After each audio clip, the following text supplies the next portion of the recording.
Assalamu alaikum, everyone, and welcome to another episode of Muslims in America, a show where I interview Muslim elected officials and influencers to find out from them how they got their start in politics and community activism.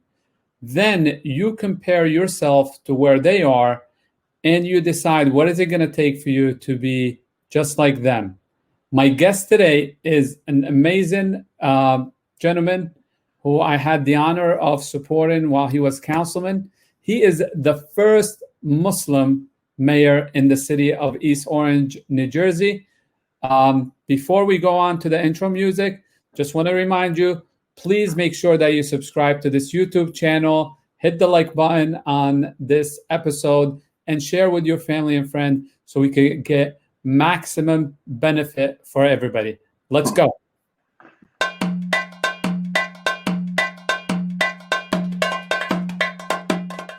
Mayor Ted Green, welcome to Muslims in America. I am honored to have you here.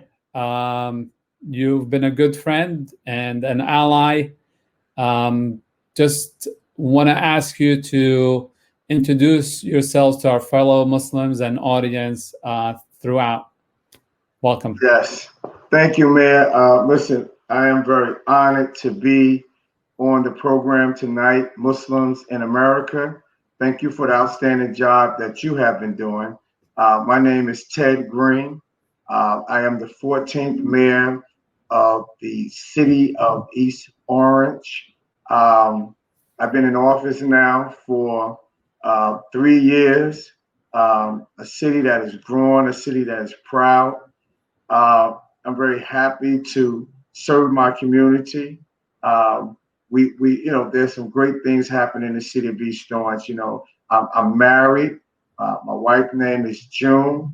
I have 2 sons who I'm very proud of, Salahuddin and also Eric. I have wonderful grandkids that are growing up real fast. Little Salahuddin, Ashana, Cameron, and Michaela. So again, I have my hands full, but again, family comes first. And again, I'm just grateful for God to have an opportunity to serve the 70,000 residents in my community. Right. So, Mayor, obviously, I think when an average American thinks of Muslims, they think of a foreign-born person like myself, but I don't know.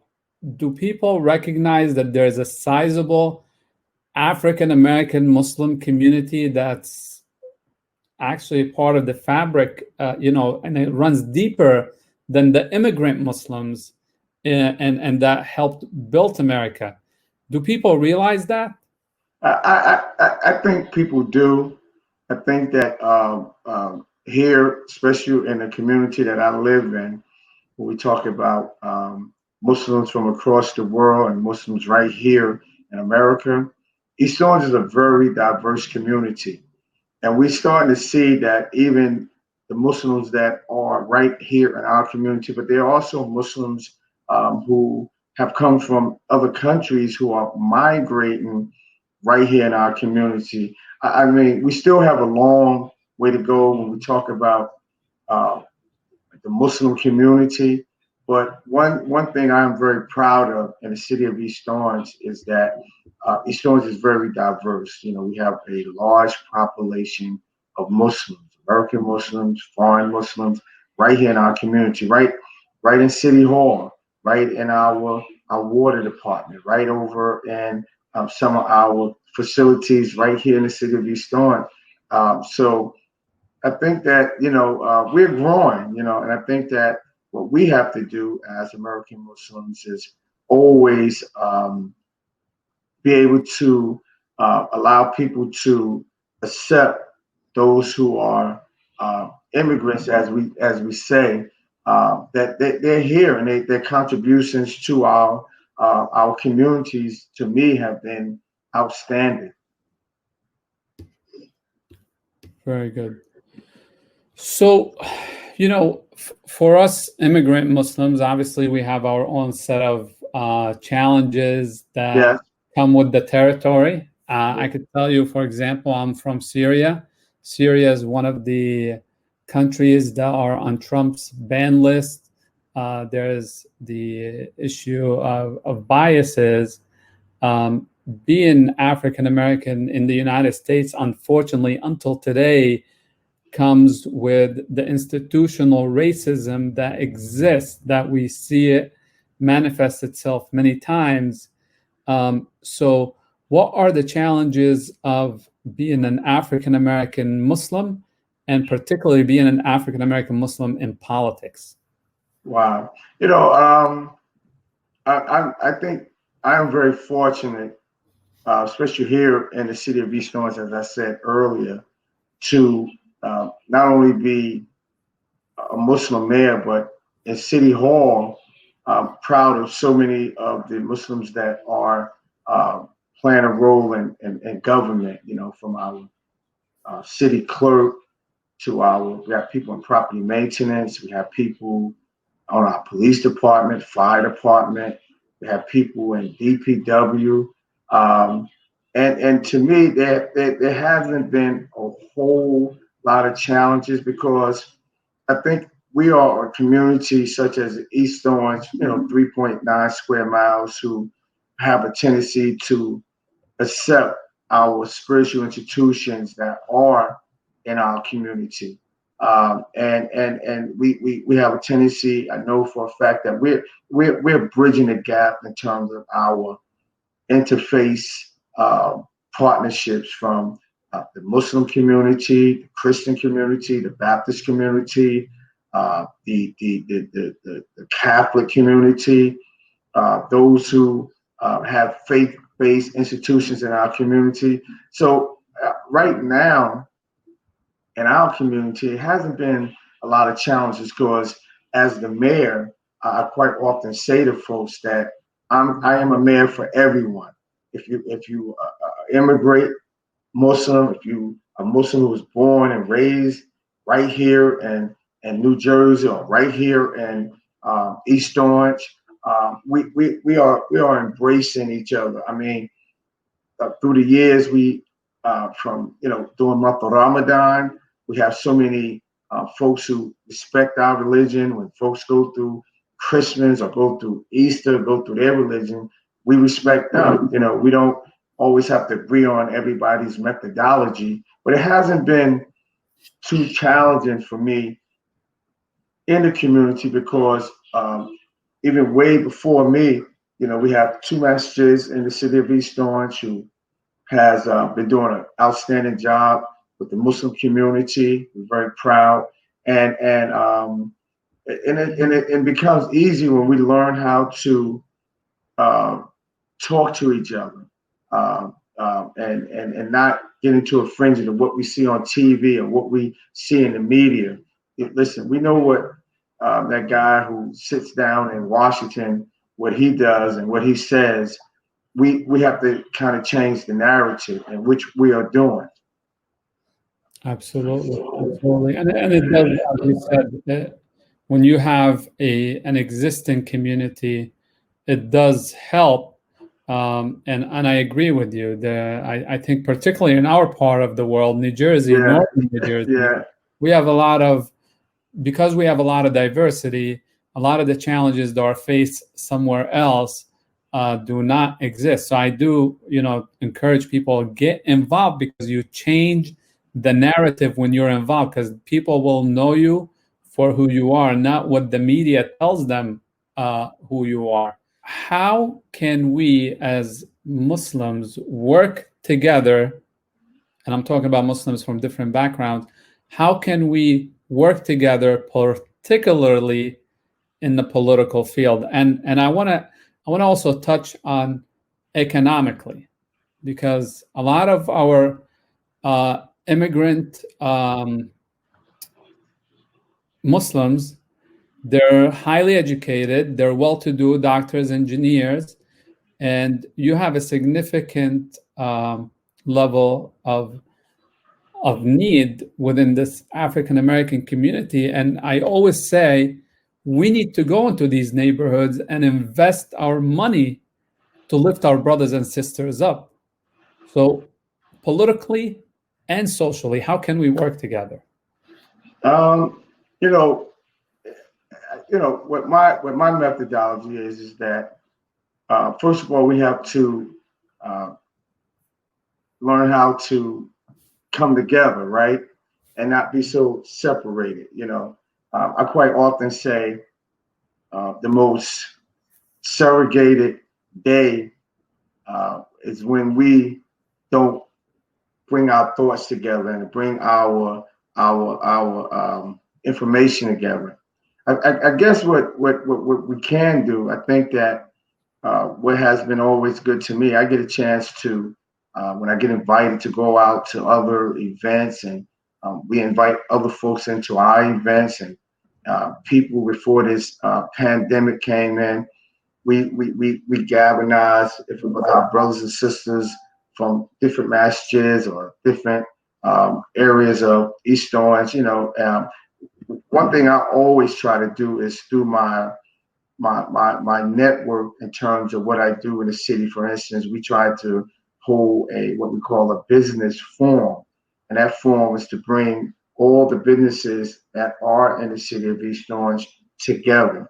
So even if you was Muslim, non-Muslim, a non-believer, believer, try to bring people together. I guess what needs to happen is that we can't feel that we are separated by our ethnicity, right? Meaning that you have African American Muslims, you have Muslims who are from Africa, you have Muslims from Pakistan, you have Muslims from Ethiopia, you have Muslims from all over. I guess that we got to find a way to kind of bridge the gap and come together.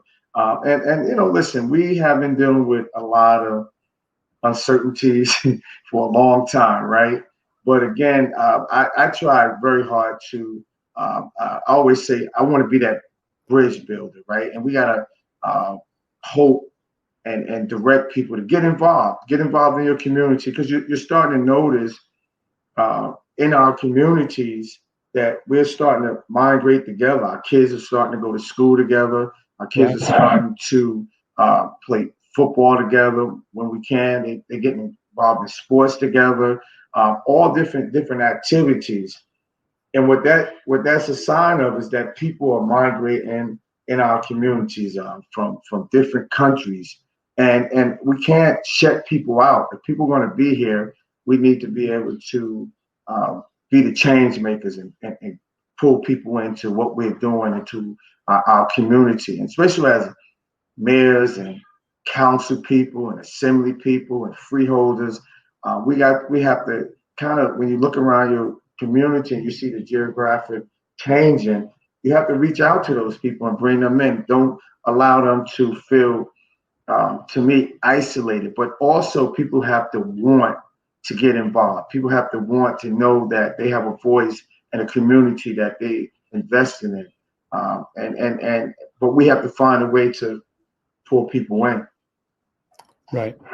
That is very true. So you mentioned your municipal clerk, Sister Cynthia Brown. Cynthia Brown. We have Hassan Mutain, Yeah. Muzamil Muhammad Stephen, a councilman, Mustafa Brent, who is Muslim, Lloyd Rahim, who is in our building. We have police officers. You read my mind, because I was going to ask you. Sister Cynthia is obviously, I think, I've known the longest, and she introduced me to you. How many African American Muslim elected officials do we have in the state of New Jersey and outside the state that you know of? It's quite. I don't know the number to that, but I know it's quite a few African American and non-African American Muslims who play a role in government, who has always played a role in government.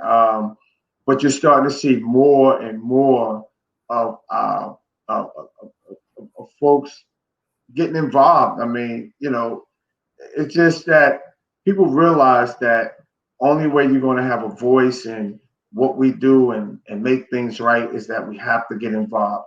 Uh, it's several Muslims in East Orange, I mean, who are doing outstanding things, who are business owners and they real estate, development, contractors, right in our own community. And we, we're proud of everybody, but also proud that the Muslim population has grown.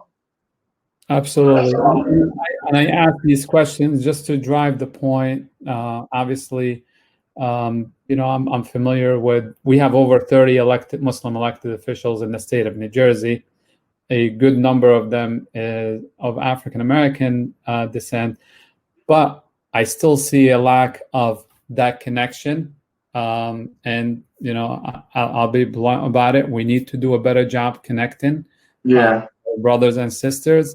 I don't see that connection happening as much as it should happen, and that's why I drive this, because we owe to the African American community a lot of the civil liberties that we have. They were the trailblazers when it comes to being in elected office as well. I always mention that I am currently the longest serving Muslim elected official, but in reality, the longest ever is Brother Bilal Beasley, rahmatullah alayh, who served, rest in peace. Who served as high up as a freeholder, maybe assembly as well, right? A freeholder. Freeholder. So we owe a debt of gratitude, and we need to reach out to the African American community and the Muslim African American community in order for us to rise together. So let me ask you a little more personal question about you. So you've been mayor, you're doing a fantastic job. Any aspirations for higher office? Listen, right now, I'm grateful, man, and humbled that I have the opportunity to lead this city. We have a great team. We have a great group of individuals who really, from the council members all the way to the employees who work every day and folks who have invested. Right now I tell folks I love being the mayor. I have a responsibility all the way to December of 2021 to my 4 years and looking to run again and just move the city forward. We got some great things happening in our city. I'm very enthused about what we're doing. Right now, the people gave me an opportunity to be the mayor, and right now that's what I want to continue to do. If other opportunities come our way, as we say, God knows best. Awesome. That's the correct answer. So, ladies and gentlemen, that's how you answer if somebody asks. So, Brother Ted, you're on social media. Yes. I didn't put the links for your own page, but I have enjoyed during COVID your DJing sessions. So, are you a hobbyist or you're a professional? Hey, listen, during COVID, we and you did an excellent job too, man. I commend you by getting on every day, man. The challenge we had during this COVID really we had to do everything we had to do, man, to ensure people that things are going to be all right, from daily, reporting the numbers, giving people information about food distribution, giving folks information about the COVID testing, giving people about, where to go and rental assistance, man. And it's just so many things that we had to do during this COVID. What I did when I really started DJing, and be honest with you, during high school, we had a group called Deluxe Sounds, and it was about 6 of us that, we played in school. Only thing I did, I tried to do everything I can from uplifting the community, from, my daily messages, then my weekly meetings, and bringing different people on to talk about what services was out there and what social services was out there. And then I thought by DJing, just because people was in the house, to give people an opportunity to kind of just for a moment to wind down and not turn to CNN or C-SPAN or News 12, because we was hearing the same thing every day. So I have to really thank my wife, because my wife brought me the equipment, and I kept saying to her, I want to kind of, get back into as a hobby. I have plenty of hobbies, but it was only my way, really, Mayor, to just reach out to the community, play some positive music, and give people an opportunity for 45 minutes or 50 minutes just to really wind down and enjoy music. I listen. I only did it for fun. I only did it because as a man, you try to be creative and do everything you can. But it's a hobby. That's all it is. Mayor, what do you do as a profession? I'm not sure if East Orange is a full-time mayor or just like us, like many. Yes. Listen, full-time, only job I have, that job is serving the community. My job is from the time I get up in the morning to the end of the day, I am committed. Awesome. And the day that I got sworn in, I committed to the community that I will be a full-time mayor. I have no other job. I have one job, and that is moving our city forward and being the best public servant I can be while I'm there. And you're doing a great job at it. But how did you get involved in politics? What was the impetus for your involvement in politics? Wow, and great question. Be honest with you, I watched my grandmother, I watched my grandfather, I watched my father, I watched my mom. All their lives, to me, they was public service. They raised us, but my father was always pulling young people in. He was always a mentor through martial arts. He was always a mentor to kids inside the school and outside the school. I watched my mom each and every day, family members, people on the block, always nurturing people, always telling me that we had a responsibility not only to God, not only to our community, but also to your fellow woman and man in the community. And that drove me to follow their motto. And I watched my grandfather, like I said earlier, my grandmother, who are Christians, right? Always the food banks, always the clothes drives, always on Wednesday nights, pulling people and feeding people, always encouraging people to do well. It didn't matter who they were. And I think all that kind of rubbed off on me and my community. And I love being a public servant. I love working with people and being creative. I think being a public official or public servant, and you know how hard it is sometimes, because people don't always agree with you, right? And you can do 100 things right, but you do one thing wrong sometimes. But like I said, again, through my parents, man, I'm grateful for the upbringing that they gave myself and my sisters and brothers, but always instilling in us the importance of, like I said earlier, when you live in your community, you invest in your community, you give back to your community. And then I just started getting involved in when people was campaigning. My first official mayor was Tom Cook, when I went out and put up flyers, and then I became that dude who put up all the posters. And then you had Cardell Cooper and Leroy Jones, those guys, and also you had Cory Booker, who I got the opportunity to work in the city of Newark for 8 years. Wayne Smith in Irvington. These people have given me an opportunity to be a part of what we call public servant and a part of the administration. And then somehow it started really just soaking into you that you can be a bridge builder. You can be a change maker, right? Sometimes you can't change the whole world, but you can be a part of changing your community that you're in. So again, through my childhood, to me, I've always been a part of the community because, my mom and Dad always drug me along. Let's go. You're going to help Miss Mary. Let's go pick up that paper. Let's go. Malik don't have a father, so go ask his mother, can you take him to the movie or take him to skating with us? So I believe that it's in me through my parents. It was a beautiful time where everybody cared about each other, right? Yes, man. Oh, man. You know, I said to a young man the other day, I remember when we was young, and my dad, we would walk down the street, and my father would say to us, hey, go pick up that paper. And I, you know, you're young, you're 7 years old, 8 years old, and you say to him, well, Dad, why do I got to pick up that paper?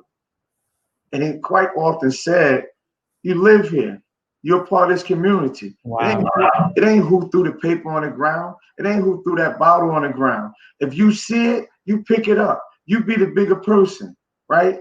And that wasn't just a one-time deal. It was quite often. He said, listen, man, you investing in your community by you picking that piece of paper or that paper bag or that potato chip bag or that bottle. What you did is cleaned up your community. And that alone, he instilled that in us. I mean, I find myself now in front of my martial arts school. People quite often see me sweeping up. Man, you sweeping? Yeah, I'm a part of this community. I'm no bigger than anybody else to pick up a piece of paper or to sweep or to shovel snow. No, I'm not. I'm the mayor, but guess what? I still have a responsibility when I see something and it's on our ground or it's in our on our street. I have a responsibility. If I see it, go pick it up. Absolutely. You lead by example. Yeah, you gotta lead by example. Absolutely. So let me ask you, what words of wisdom would you give to someone who wants to be active in their local community and who want to run for office eventually? Yeah. So I get involved. First of all, if you get involved, find your niche in your community. Find your passion, right? And you got to have a passion for this. And when you find that passion, go out to the city council meetings, go to the board meetings, start observing what's going on in your community.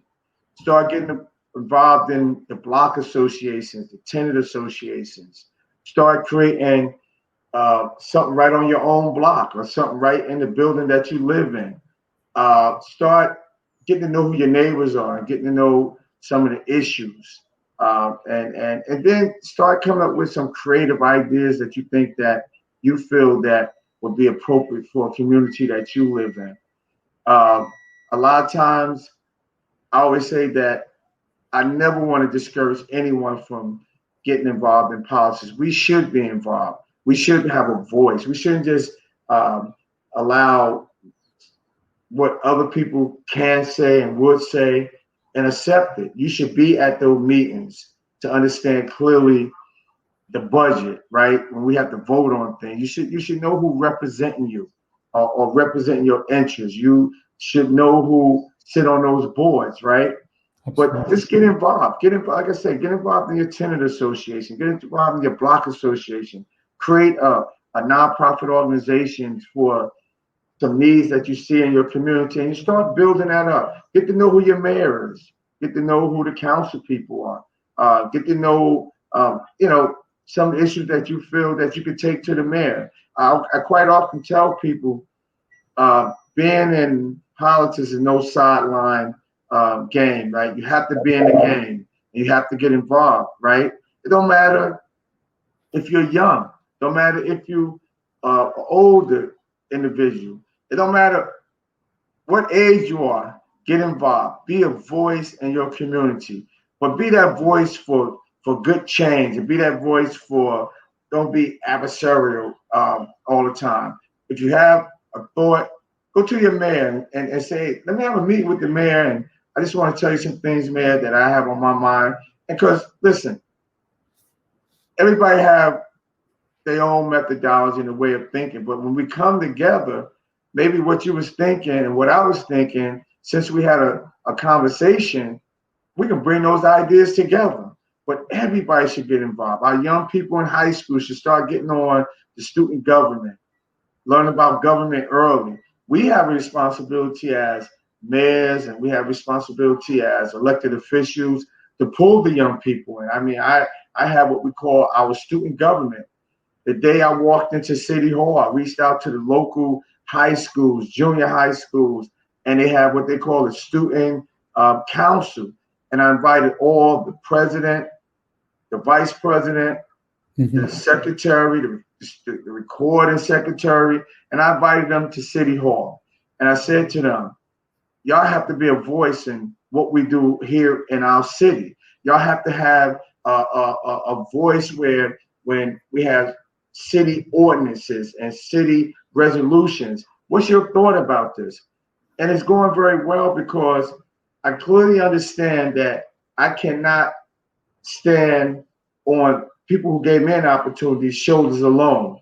We got to make room to make sure our young people understand that they have ideas, they have thoughts, that we have to put them into what we're doing each and every day. That's how a city grows. We can't grow without including everybody on the football field and putting everybody in the game. The ones who want to be in the game. Now, the ones who don't want to be in the game and want to go out and shout what we're not doing or what we never did, then I have to be honest with you, I leave them alone. Leave them alone because, it is what it is.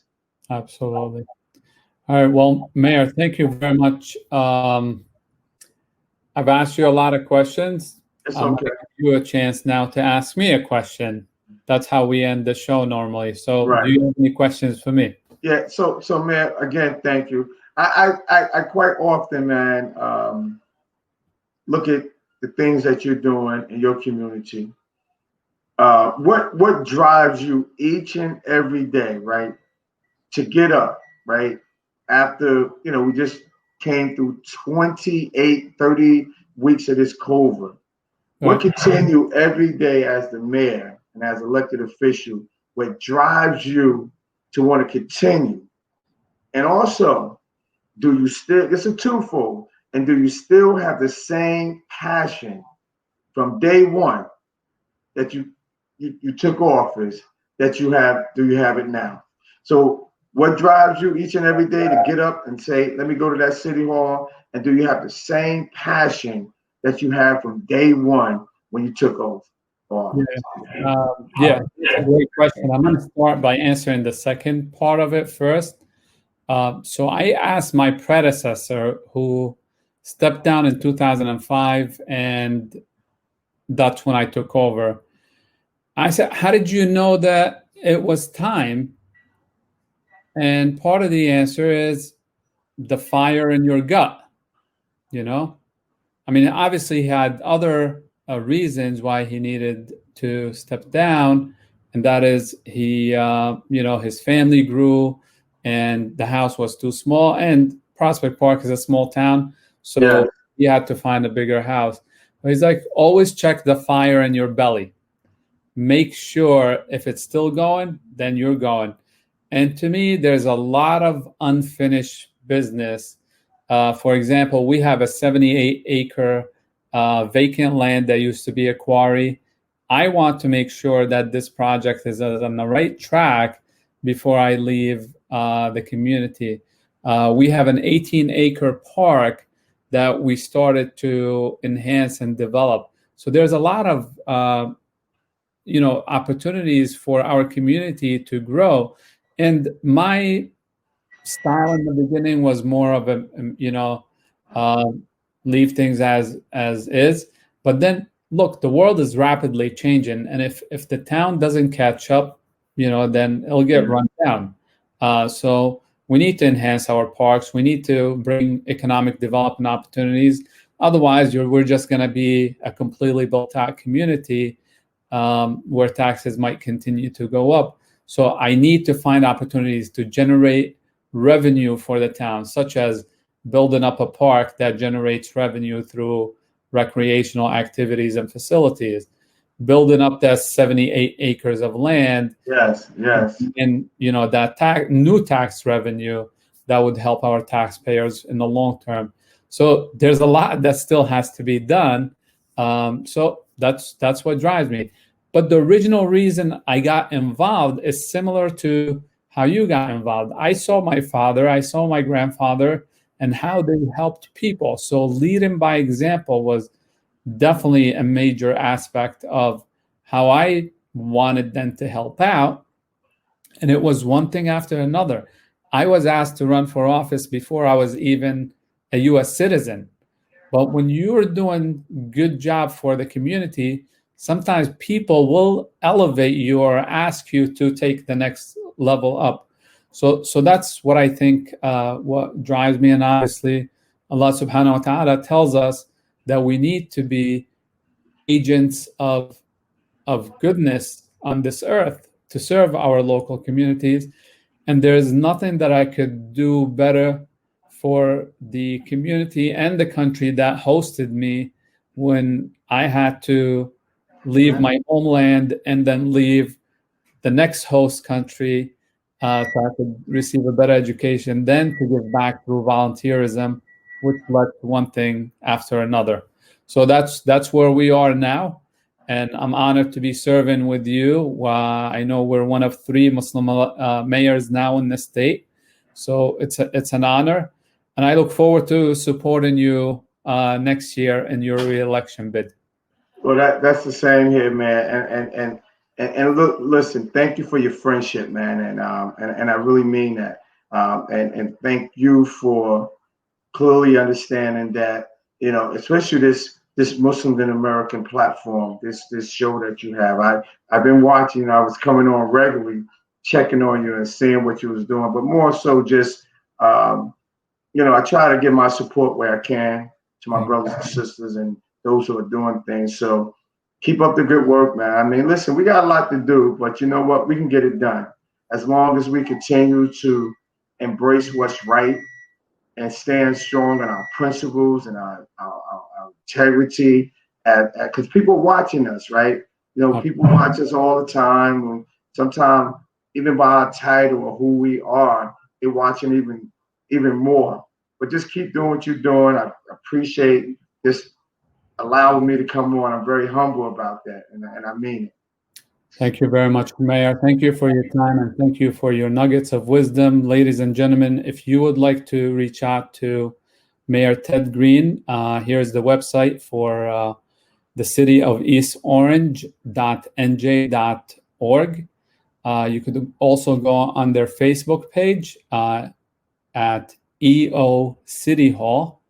And also you could call the mayor's office at 973-266-5151. Again, his name is Ted Green, so you could look him up on his personal account on social media to reach out to him if you have any question.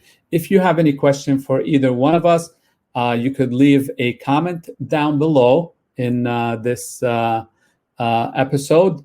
But before you leave, please make sure, if you felt inspired, if you learned something, please make sure that you subscribe to this YouTube channel. Make sure you hit like, make sure that you share with others who need to hear what we talked about today. Other than that, please be safe, be blessed, and be active. Assalamu alaikum. And